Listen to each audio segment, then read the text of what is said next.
tentang globalisasi. Ada yang sudah tahu apa itu globalisasi? Jadi globalisasi adalah kondisi di mana batas-batas dalam suatu negara menjadi semakin sempit karena kemudahan dalam berinteraksi antar negara, baik dalam bidang perdagangan, gaya hidup, informasi maupun bentuk interaksi yang lainnya. Globalisasi juga dikatakan kondisi di mana antar negara saling terhubung tanpa terikat batas wilayah dan kebangsaan. Atau secara singkat, globalisasi dapat dikatakan sebagai proses mendunia. Bagaimana proses penyebab terjadinya globalisasi? Ada beberapa faktor yang menyebabkan terjadinya globalisasi. Yang pertama, berkembangnya teknologi informasi dan komunikasi. Dengan teknologi dan informasi dan komunikasi yang maju, suatu negara akan lebih mudah mengakses informasi dari negara-negara yang letaknya jauh ribuan kilometer dari negara. Kemudian yang kedua, adanya kerukunan antar negara. Adanya kerukunan antar negara ini mendukung kerjasama yang dilakukan oleh warga-warga antar negara maupun oleh pemerintah dari dua negara tersebut. Sehingga terjadilah kerjasama perdagangan, kerjasama politik, dan pendidikan dan yang lainnya. Dan yang ketiga yang penyebab terjadi globalisasi yang ketiga adalah berkembangnya teknologi komunikasi dan informasi. Perkembangan teknologi komunikasi dan informasi, perkembangan teknologi transportasi dan ekspedisi. Jadi perkembangan teknologi transportasi ini juga sangat mempengaruhi karena proses ekspedisi atau proses transportasi dari suatu negara ke negara lain menjadi lebih mudah. Jadi contoh-contoh globalisasi yang terjadi di sekitar kita, diantaranya adalah kita banyak ditemukannya produk-produk asing di sekitar kita. Dengan adanya globalisasi, proses impor dan ekspor menjadi lebih mudah. Yang kedua, contoh dari adanya globalisasi adalah adanya jual beli online. Jual beli online adalah proses jual beli yang memanfaatkan teknologi yang ada saat ini. Kemudian yang ketiga itu maraknya penggunaan gadget. Globalisasi salah satunya didorong oleh perkembangan teknologi baru,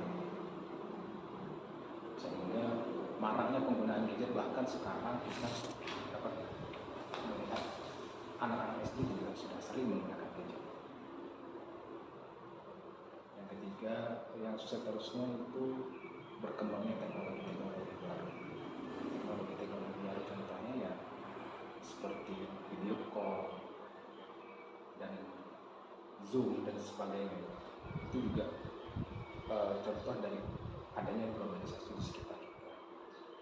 Dan yang terakhir, contoh dari globalisasi adalah sebuah pertukaran budaya. Pertukaran budaya di mana banyak anak-anak di Indonesia mulai mengenal budaya-budaya yang ada di Barat misalnya, contoh seperti hip hop, K-pop dan sebagainya. Dari adanya globalisasi ini tentu juga memiliki dampak, baik dampak positif maupun dampak negatif. Untuk dampak positifnya ada beberapa hal yang mungkin dapat kita cermati. Yang pertama, dengan adanya globalisasi itu etos kerja menjadi tinggi. Globalisasi mendorong sebuah persaingan antar negara, sehingga ini akan mendorong etos kerja dari setiap pekerja-pekerja kita. Kemudian adanya kondisi sosial ekonomi yang lebih produktif, efektif dan efisien. Berikutnya juga perkembangan teknologi informasi yang menjadi berkembang semakin cepat, kemudian meluasnya pasar, ini juga dipengaruhi oleh globalisasi dengan akses yang lebih mudah ke luar negeri, sehingga produk-produk yang kita hasilkan bisa kita jual tidak hanya di regional sekitar kita, tapi juga ke luar daerah. Namun dari dampak-dampak positif tersebut, tentunya globalisasi juga memiliki dampak yang negatif. Di antara dampak negatif tersebut adalah masuknya budaya barat. Sebagaimana dikatakan tadi, salah satu contoh globalisasi adalah masuknya budaya hip hop, budaya K-pop dan sebagainya. Namun budaya-budaya di barat tidak semua serta-merta cocok dengan kebudayaan yang ada di kita. Banyak yang dampak yang negatif dengan masuknya budaya barat, sehingga budaya kita sendiri itu semakin luntur, semakin ditinggalkan karena dianggap ketinggalan zaman.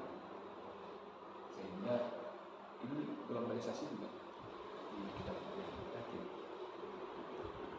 Dan berikutnya dampak negatifnya adalah lunturnya budaya gotong royong,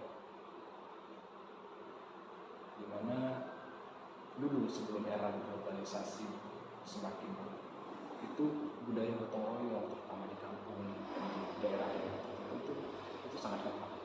Dengan adanya globalisasi, orang menjadi semakin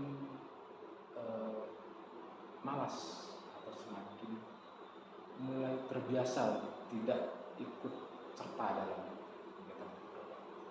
Hal ini didorong karena semakin kebudayaan orang yang semakin individualis, semakin mementingkan dirinya sendiri. Dan dampak berikutnya adalah dengan kemudahan yang terdapat di globalisasi, terutama tentang dalam perdagangan, ini juga memberikan dampak yang negatif dengan industri terhadap industri yang ada di dalam negeri ini menjadi semakin sulit untuk berkembang. Kenapa? Karena industri dalam negeri ini semakin kalah oleh produk-produk impor.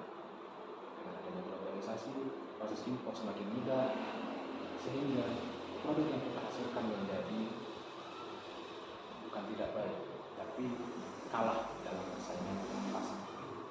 Mungkin yang ditawarkan oleh produk yang dari luar itu lebih murah atau lebih menarik tampilannya, dan ditambah lagi persaingan dunia yang begitu ketat saat ini, sehingga industri yang ada di dalam negeri menjadi kalah. Jadi mungkin itu pembahasan kita untuk kali ini tentang apa itu globalisasi, apa bentuk globalisasi, apa contoh globalisasi, dan bagaimana dampak dari globalisasi. Sebelum kita akhiri, mungkin ada yang ingin bertanya. Mungkin sudah jelas ya. Jadi sudah jelas. Jadi saya akhiri dengan assalamualaikum warahmatullahi wabarakatuh. Terima kasih.